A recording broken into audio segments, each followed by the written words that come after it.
Welcome back to my YouTube channel nursing excellence. I hope आप सभी लोग बहुत अच्छे होंगे एंड आज की वीडियो में हम एक बहुत इंपॉर्टेंट और एक बहुत ज्यादा इंटरेस्टिंग टॉपिक डिस्कस करने वाले हैं that I will discuss it later. So firstly, before moving to the topic, I would like to request you to please like, subscribe and share to my channel as it means a lot to me and provides motivation to make new videos like this. So without any delay, let's get started. What we are seeing by this picture, what you are imagining, right? Firstly, I'll tell you कि ये आपकी जो condition होने वाली है, that will be related to your nervous system से related है, right? इस condition से क्या समझ में आ रहा है? किसी के सर पे हथौड़ा मारा, right? यही समझ में आ रहा है? So what it will be? Head में इंजरी कॉज होना, ठीक है? So our topic will be head injury. जो भी आपके नर्सिंग के स्टूडेंट्स हैं उनका मेडिकल सर्जिकल नर्सिंग में ये एक बहुत कॉमन क्वेश्चन है जो आपके क्वेश्चन पेपर में आपको देखने को मिलेगा. So अभी से just take your copy, take your pen and start reading. Okay? So firstly, how we will introduce the topic, right? कैसे हम लोग इंट्रोडक्शन कैसे बता सकते हैं? फर्स्टली, ट्रॉमा मीन्स क्या है? कोई भी injury. Trauma that involve CNS can also lead to life threatening condition. अगर हमारे सीएनएस में कोई ट्रॉमा हो तो उसकी वजह से हमारी क्या हो सकती है? लाइफ थ्रेटनिंग कंडीशन हो सकती है. इन केस अगर सीएनएस में हमारा ट्रॉमा हुआ हो but that is not life threatening, तो उस केस में क्या होगा? जो हमारे हेड इंजरी है उसकी वजह से या तो फिजिकल एम्पायरमेंट होगा या तो साइकोलॉजिकल डिसफंक्शन होगा पेशेंट को and can alter patient life completely. और पेशेंट की जो लाइफ है वो कंप्लीटली चेंज भी हो सकती है, right? So what is our topic? Our topic is head injury. It is very important condition, so make sure आप इस कंडीशन को अपने फाइनल्स के लिए जरूर तैयार कर लें, right? So second thing is your definition, how we will define the condition, right? Head injury को हम लोग क्या बोल सकते हैं? हेड में कोई भी injury, that will be your head injury, right? A degree of injury to the head. किसको? हेड को कोई भी इंजरी रेंजिंग फ्रॉम, कहां से? From scalp laceration to LOC, that is LOC is your loss of consciousness. Patient की जो consciousness है उसमें क्या होगा? लॉस होने लगेगा या फिर चेंजेस होने लगेंगे and that will ultimately lead to neurological deficit. और हमारी जो भी न्यूरोलॉजिकल फंक्शनिंग है उसमें भी क्या होने लगेगा? डेफिशिएंसी आने लगेगी या फिर चेंजेस ऑल्टरेशन आने लगेंगे, राइट? फर्स्टली हम लोग ये डिस्कस करते हैं कि हमारा ब्रेन की लेयर्स कौन कौन सी होती है, राइट? आपको सबको पता है. जस्ट अंडरस्टैंड द टॉपिक, आप इसे समझो. आपको सबसे पहले हेड इंजरी जैसे ही टॉपिक सुनने में आता है तो आपको क्या इमेजिनेशन आती है? हेड में कोई भी इंजरी. तो हमारे हेड की जो लेयर्स हैं वो कौन कौन सी लेयर्स हैं? सबसे बाहर आप देखने को मिलेगा. What is your outer most layer? This is your scalp, ठीक है? सबसे बाहर आप खुद से सोचो, क्या है? स्कैल्प बाहर से है. उसके अंदर क्या है आपका? Bone, right? और you can also say that periosteum. Periosteum is outermost covering of the bone. Then फिर उसके बाद क्या आते हैं? आपकी लेयर्स आती है. Meningeal layer, right? Dura mater, pia mater और एरेक्नॉइड मेटर. अगर इन्हीं लेयर्स में कोई भी इरिटेशन होता है या कोई इंफेक्शन होता है, that condition is known as your meningitis, right? उसके अंदर हमारा क्या आता है? ये सारी मेनिंजियल लेयर के अंदर क्या आएगा? हमारा soft part of our brain. Okay, this is our brain tissue. So इस ब्रेन को प्रोटेक्ट करने के लिए इतनी सारी लेयर्स हैं. तो जो हमारी हेड इंजरी टॉपिक है, इट डिपेंड्स कि हमारा कितना सिवियरिटी ऑफ डैमेज हुआ है. अगर सिर्फ सुपरफिशियल डैमेज है, that will be your scalp laceration. Laceration मतलब क्या होता है? कोई भी कट, कोई भी टेयर, राइट? एनी टेयर इन दी स्कैल्प. अगर चोट लगेगी, हेड में कोई भी चोट लगेगी, सबसे बाहर क्या है? स्कैल्प है. तो स्कैल्प क्या हो सकता है? कट हो सकता है, उसमें टेयर हो सकता है, ठीक है?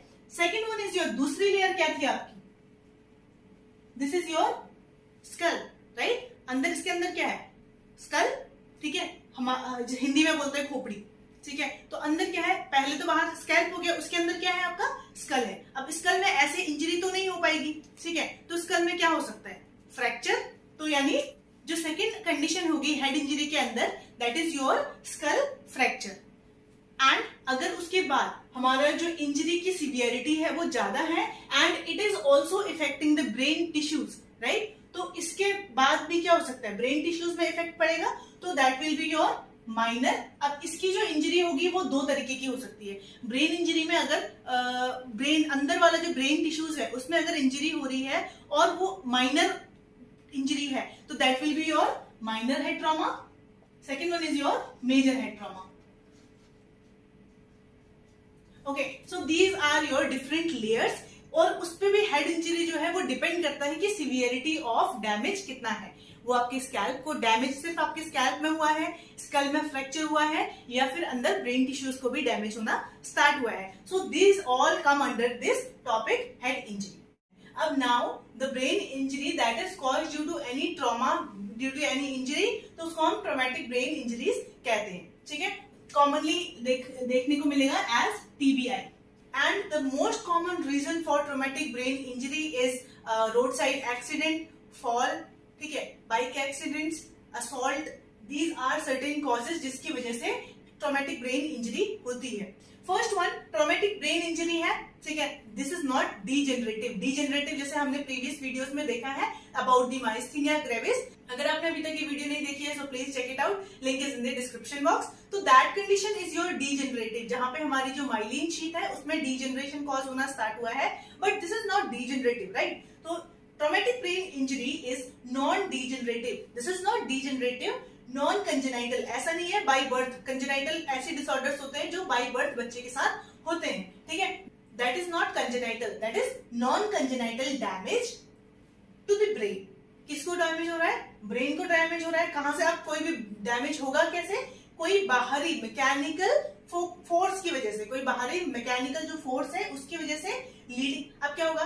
बाहर से कोई मैकेनिकल फोर्स की वजह से हमें क्या हुआ? चोट लगी हमारे ब्रेन में, क्या, जिसकी वजह से क्या हो सकता है? परमानेंट एंड टेम्परेरी इम्पेयरमेंट होगा। मतलब क्या है? चेंजेस आएंगे किसमें? हमारे जो दिमाग, हमारा ब्रेन क्या काम कर रहा है? सोचने का काम कर रहा है, बौद्धिक क्षमताएं जिसे बोलते हैं, ठीक है, कॉग्निटिव सारे जितना भी फंक्शनिंग हमारे परफॉर्म कर रहा है, तो उन सब में क्या होगा? इम्पेयरमेंट आएगा, फिजिकल इम्पेयरमेंट आएगा, ठीक है, क्योंकि हमारा जो ब्रेन है वो पूरी बॉडी को कंट्रोल कर रहा है, राइट। हमारा ब्रेन रेगुलेट कर रहा है, तभी हम एक बैलेंस्ड वे में चल पा रहे हैं, ठीक है। तो हमारी फिजिकल एक्टिविटी, हमारा कोई भी एक्टिविटी है that is regulated by your brain. अगर ब्रेन में इंजरी होगा तो उसकी वजह से जो हमारा फिजिकल एक्टिविटीज है उसमें भी इम्पेयरमेंट होगा। That can be your permanent भी हो सकता है, लंबे टाइम बिल्कुल या सही ही नहीं हो सकता, या फिर that can be also be temporary and psychosocial, ठीक है।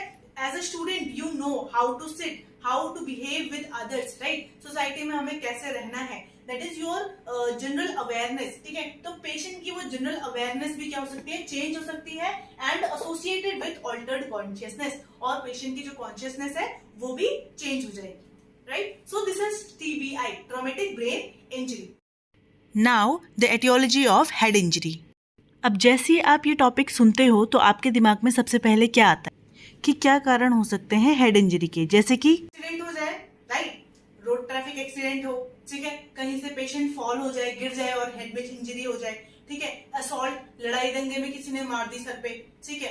Next is your sports related injury, bat ball खेल रहे हैं और सर पे बॉल आके लग गई, ठीक है, बिकॉज वो बहुत ज्यादा स्पीड से आ रही है तो इसकी वजह से वो ब्रेन इंजरी कॉज करेगी। And then your firearm related injury. What is firearm related injury? Related to your gunshot, ठीक है, या फिर राइफल्ड, बंदूक से अगर से हम गन शॉट इंजरीज भी बोल सकते हैं, लाइक आपका राइफल या फिर गन से जो शॉट इंजरी हो रही है that will be your firearm injuries, ठीक है। First one motor vehicle accident, then fall, then assault. Assault means लड़ाई झगड़ा, ठीक है, sports related injury and firearm related injuries.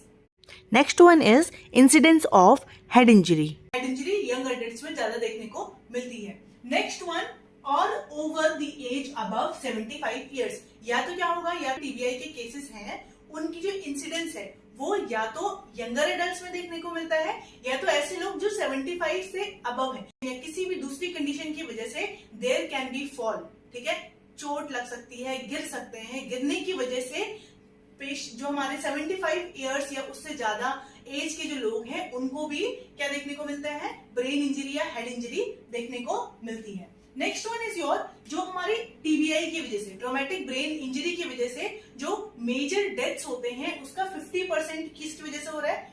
Traumatic brain injury की वजह से हो रहा है।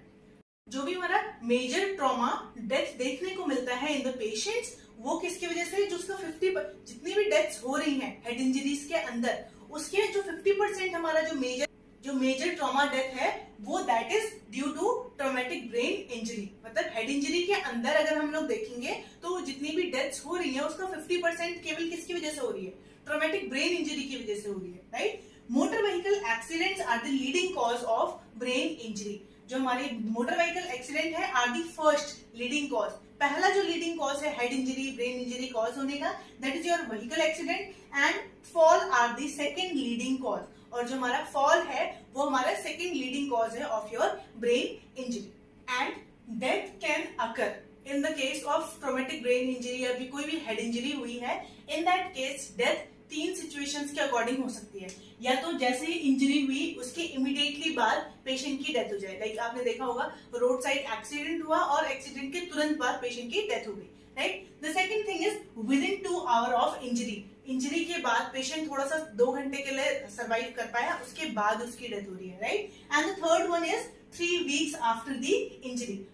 3 हफ्तों बाद जब एक्सीडेंट हो गया उसके 3 हफ्तों बाद पेशेंट की डेथ हो जाए, तो हमारा जो टीबीआई का तो हमारा जो हेड इंजरी के अंदर डेथ्स होती हैं that can be in 3 different scenarios, in 3 different stages.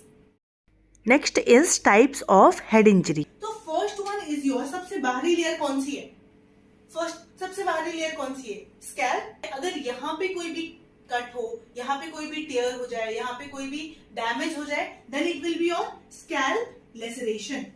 Second one is your skull fracture. अब स्कैल्प के बाद क्या आता है आपका स्कल, तो अगर स्कल में कोई भी फ्रैक्चर हो जाएगा then it will be skull fracture. Next one is your, अब आपका थर्ड वन क्या आता है, स्कल के बाद क्या आएगा आपका ब्रेन आएगा। ब्रेन टिश्यूज और स्कल के बीच में आपकी मेनिंजियल लेयर्स होती हैं।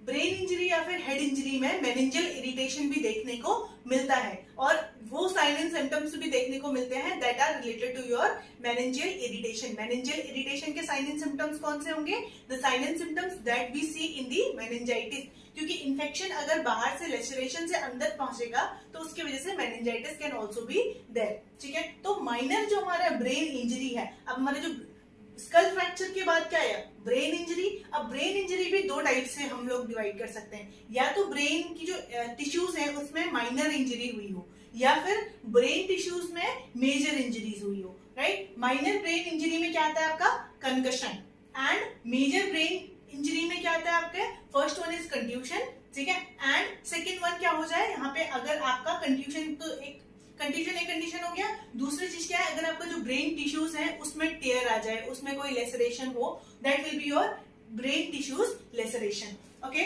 सो जो हमारा स्कैल्प लेसरेशन है, scalp laceration is your scalp में कोई भी कट, कोई भी टेयर, ठीक है। तो ये इजीली रिकॉग्नाइजेबल है, आपको कोई टेस्ट करने की जरूरत नहीं है। यू विल जस्ट सी, आपको देख के पता चल जाएगा कि हाँ स्कैल्प में कोई भी कट हुआ है या फिर कोई भी लेसरेशन या टेयर हुआ है, ठीक है। इजीली रिकॉग्नाइजेबल, आराम से आप पहचान सकते हो। Next one, most minor type of head injuries. अब जितनी भी हेड इंजरी हो रही है उसमें से अगर सबसे ज्यादा कम माइनर अगर कोई इंजरी हो सकती है, that will be your scalp laceration, ठीक है। सिर्फ स्कैल्प में कट हुआ, उसमें हम लोग ड्रेसिंग कर सकते हैं, उसको दोबारा से ठीक कर सकते हैं, राइट। नेक्स्ट वन इज, अब स्कैल्प में कट होगा, टेयर होगा, तो ब्लीडिंग विल बी देयर, ठीक है। तो क्या होगा, प्रोफ्यूज ब्लीडिंग देखने को मिलेगी पेशेंट के सर पे। And major complication is infection. अगर हमारा स्कैल्प लेसरेशन की वजह से कोई कॉम्प्लिकेशन, मेजर कॉम्प्लिकेशन दिखाई दे रही है, that will only due to infection.